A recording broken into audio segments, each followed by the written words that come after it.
Komisi 5 DPRD Sumatera Selatan menggelar rapat dengar pendapat bersama Dinas Pendidikan Sumatera Selatan, Ombudsman, dan Balai Penjamin Mutu Pendidikan atau BPMP.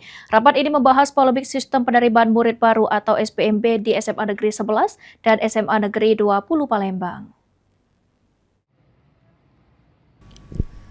Rapat dengar pendapat yang digelar Komisi 5 DPRD Sumatera Selatan ini difokuskan untuk mencari solusi atas polemik pelaksanaan sistem penerimaan murid baru di SMA Negeri 11 dan SMA Negeri 20 Palembang.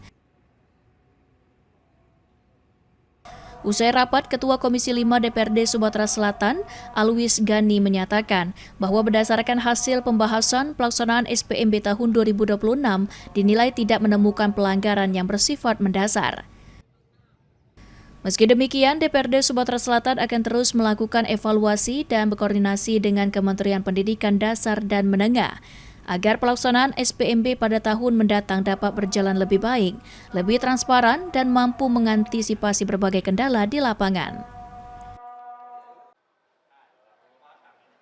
Tidak ada masalah, kita tinggal berkoordinasi dengan kementerian karena memang siswa itu butuh untuk sekolah.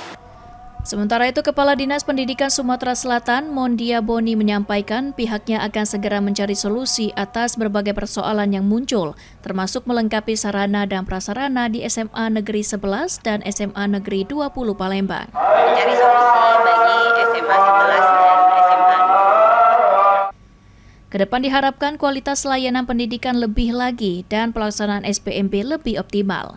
Tim Liputan PAL TV.